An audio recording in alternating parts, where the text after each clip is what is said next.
আসসালামু আলাইকুম ওয়া রাহমাতুল্লাহি ওয়া বারাকাতুহু। সম্মানিত দর্শক, আশা করি আল্লাহ সুবহানাহু ওয়া তাআলার অশেষ মেহেরবানিতে আপনারা ভালো আছেন। আলহামদুলিল্লাহ, আল্লাহ সুবহানাহু ওয়া তাআলার অনুগ্রহ এবং দয়ায় আলহামদুলিল্লাহ আমি ভালো আছি। তো আজকের ভিডিওটা শুরু করার আগে আমি আপনাদেরকে একটা কথা বলতে চাই। আসলে যদি আপনারা আমার মুসলিম ভাইয়েরা ভিডিওটা দেখতেছেন এমন হয়, কারণ আসলে এখন সাবলাইম নিয়ে আমরা একটা কাজ করব। তো এটা হয়তো অনেক অমুসলিমে দেখতে পারে। তবে হ্যাঁ, যদি মুসলিম ভাইরা দেখেন, দেখা যায় আমাদের মাঝে অনেকেই আছেন যে নামাজ পড়েন না, নামাজকে গুরুত্ব দেন না। এটা কোনোভাবেই উচিত নয়, হ্যাঁ? কারণ নামাজ ইমানের মৌলিক একটি বিষয়, হ্যাঁ? নামাজ না পড়ে মুসলমান থাকা যায় না। আসলে যে ব্যক্তি বলবে যে নামাজ পড়ে না, তাও নিজেকে মুসলমান দাবি করবে, এটা আসলে গুন্ডামি ছাড়া আর কিছু না। নামাজ পড়ে না, আবার ম- যদি জিজ্ঞাসা করা হয় আপনি কি হিন্দু না মুসলমান, তখন উত্তর বলে আমি মুসলমান, তাহলে এটা গুন্ডামি ছাড়া আর কিছু না। কারণ মানে ওই আছে না আপনার এই যে কি বলে এটাকে, মাস্তানরা জোর করে বলে এই জায়গার মালিক আমি। বিভিন্ন মাস্তানরা আপনার সম্পদ আত্মসাৎ করে জোর করে, মালিক না হওয়া সত্ত্বেও মালিক বলে। এই সেম ডেট নামাজ না পড়ে যদি নিজেকে মুসলমান দাবি করে, তাহলে এটা মাস্তানি এবং গুন্ডামি ছাড়া আর কিছু না। কারণ রাসূল সাল্লাল্লাহু আলাইহি ওয়াসাল্লাম স্পষ্ট বলেছেন, মান তারাকা সালাতা মুতাআম্মিদান ফাকাদ কাফারা। যে ব্যক্তি স্বেচ্ছায় নামাজ ছেড়ে দিবে, সে কাফের হয়ে গেল, বা সে এটা কুফরি করলো। এজন্য নামাজ না পড়ে মুসলমান হওয়া যায় না। তো আল্লাহ সুবহানাহু ওয়া তাআলা আমাদেরকে নামাজ পড়ার তৌফিক দান করেন। তো আজকে আমরা যেটা শিখবো সেটা হলো অ্যাডভান্স নিউ ফাইল সাবলাইম টেক্সটে কিভাবে আমরা একটা নিউ ফাইল তৈরি করব। সাপোজ এখানে অনেকগুলো ফাইল আছে, আপনারা দেখতেছেন, হ্যাঁ, সাইটে, বাম সাইটে। তো আমি যদি নতুন একটা ফাইল নিতে চাই, তাহলে আমাকে কি করতে হবে? এখানে ফাইলে যেতে হবে, ফাইলে গিয়ে নিউ ফাইল, হ্যাঁ, নিউ ফাইলে গিয়ে একটা ফাইল নিলাম। নেওয়ার পরে এটা এখন কিন্তু আমি কিছু লিখতে পারবো না, কোডিং করতে পারবো না, হ্যাঁ, কারণ আমি ফাইলটা ডিফাইন করে নিই যে এটা কি HTML লিখবো না CSS লিখবো না জাভা স্ক্রিপ্ট না পিএইচপি না কি লিখবো, এটাকে ডিফাইন করে নিই। এই জন্য আমাকে প্রথমে এটাকে সেভ করতে হবে। সেভ সেভে গিয়ে তারপর এটা যেকোনো একটা নামে, অর্থাৎ এখানে HTML ডট, ও সরি, নাম যেকোনো নাম দেওয়া যাবে এখানে। নাম ইন্ডেক্স দিতে পারি, অথবা যেকোনো নাম দেওয়া যাবে, ইন্ডেক্স ডট HTML। অথবা যদি আমি সিএসএস চাই, তাহলে সিএসএস, হ্যাঁ, সিএসএস। অথবা জাভাস্ক্রিপ্ট দিতে চাইলে জেপি, হ্যাঁ, তাই না? এভাবে সেভ করার পর এটা সেভ হবে।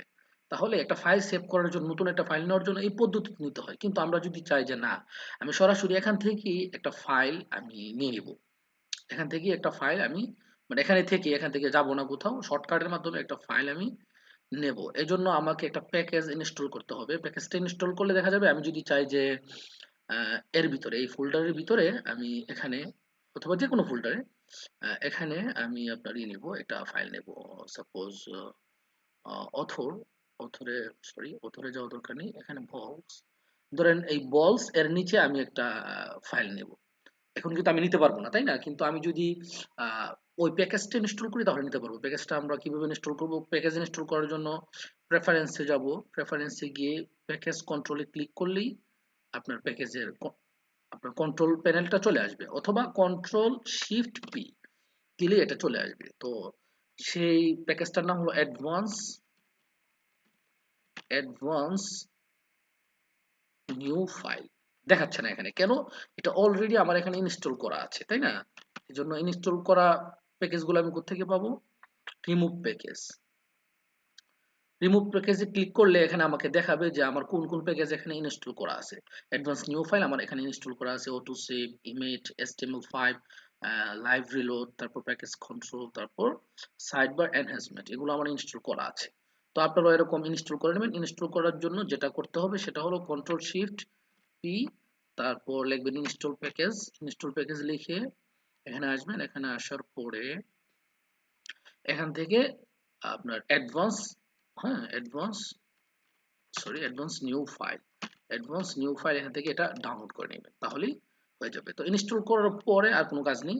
তখন যেটা করতে হবে, এখন যদি আমরা একটা ফাইল আপনার করি, তাহলে আমাকে কন্ট্রোল অল্টার এন, দেখেন কন্ট্রোল অল্টার এন দেওয়ার পরে নিচে লক্ষ্য করুন, নিচে একটা অপশন চলে এসেছে, enter a path for new file, তাই না? তো এখান থেকে আমি একটা নিউ ফাইল নিতে পারবো, যে কোনো ফাইল।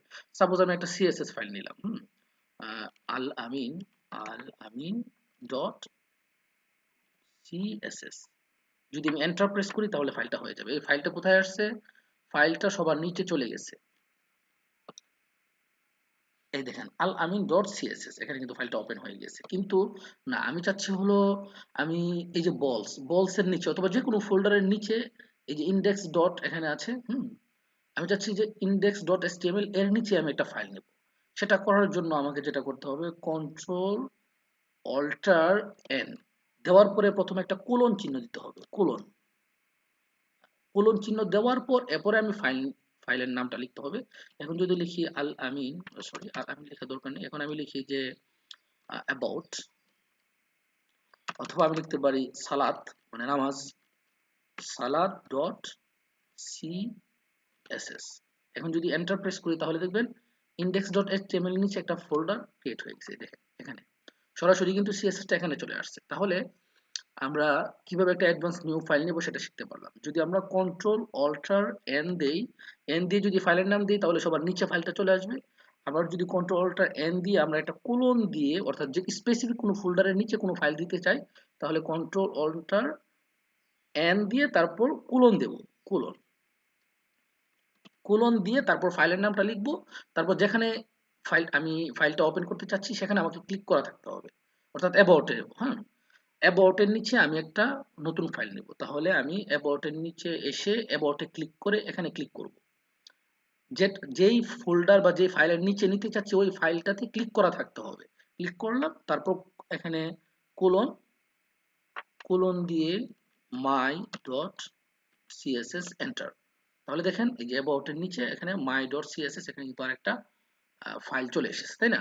তো এইভাবে আমরা অ্যাডভান্স নিউ ফাইল নিতে পারবো। আশা করি আজকের এই ভিডিওটার মাধ্যমে আপনারা নতুন একটা কিছু শিখতে পেরেছেন। অবশ্যই যদি আমার ভিডিওটা ভালো লেগে থাকে তাহলে অবশ্যই লাইক এবং শেয়ার করতে ভুলবেন না। আসসালামু আলাইকুম ওয়া রাহমাতুল্লাহি ওয়া বারাকাতুহু। আসলে নামাজের সময় হয়ে যাচ্ছে, এজন্য খুব দ্রুত আমি ভিডিওটা শেষ করলাম। এখন আসর সালাতের সময় হয়ে গেছে।